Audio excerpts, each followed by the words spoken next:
தேதி புதன்கிழமை 2 அரசர் புத்தகம் 9-14 எலியா விண்ணகத்துக்கு எடுத்துச் செல்லும் போது எலிசே அவரை பின்பற்றி கொண்டிருந்த அந்த வேளையில் 9வது வசனம், அவர்கள் அக்கறைக்கு சென்றவுடன் எலியா எலிசேவை பார்த்து, உன்னிடமிருந்து எடுத்துக் கொள்ளப்படும் முன் நான் உனக்கு என்ன செய்ய வேண்டும் என்று சொல் என்று கேட்டார். அதற்கு எலிசா, உமது ஆவி என் மீது 2 மடங்காக இருப்பதாக என்றார். எலியா அவரை நோக்கி, நீ கேட்பது கடினமான காரியம். உன்னிடமிருந்து நான் எடுத்துக்கொள்ளப்படும் போது நீ என்னை காண்பேயாகில் அது உனக்கு கிடைக்கவில்லை, எனில் கிடைக்காது என்றார். அவர் பேசிக் கொண்டிருக்கும் போதுதான் தேர்விலே அவர் எடுத்துக் கொள்ளப்படுகிறார். எனக்கு அருமையானவர்களே, எலிசேயுடைய ஆசை பாருங்கள்.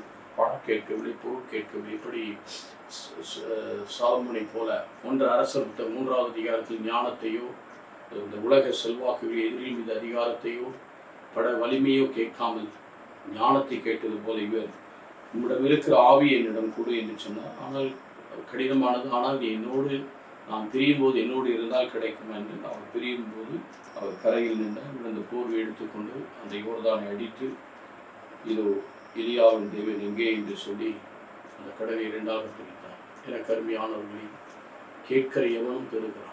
இன்னைக்கு கூட ஆண்டவர் என்ன சொல்லுவார்? லூக்கா 11:13, அப்பம் கேட்டால் கல்லை கொடுப்பானா, மீனை கேட்டால் பாம்பை கொடுப்பானா? தீயவர்களாகிய நீங்கள் உங்களுடைய பிள்ளைகளுக்கு நற்கொடை அளிக்க அறிவிலானால் ஒரு வானக தந்தை எவ்வளவு அதிகமாய் பரிசுத்த ஆவியை கொடுப்பார் என்று சொல்லியிருக்கிறார் அல்லவா? இது ஒரு தாகமாக தண்ணீர் என்ற வரட்டும். யோவான் 7:37 சொல்லுகிறார். ஆகவே இசை 55:3 சொல்லப்பட்டிருக்கு, விலையில்லாத பணம் இல்லாத ஒன்றுக்காக உழைப்பு நீங்கள் உழைப்பானீர்கள், வாருங்கள் நான் சொல்வதை கேளுங்கள், நீங்கள் வாழ்வீர்கள். நாம் வாழ்வர்கள் கொண்டோம் என்றால் நம்மை தம்முடைய தெய்வீக நிறைவுக்குள்ளே இரட்டிப்பான ஆசீர்வாதத்தை கொடுத்தார். யோபுக்கு இரட்டிப்பை கொடுத்தார்.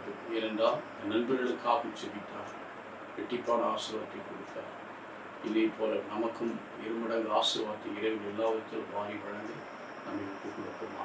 நல்ல ஆண்டவரே, இதுவரை எங்களை ஆசீர்வதித்து பொதுமான கிருபைகளை கொடுத்து காத்துக்கொண்டு வழி நடந்த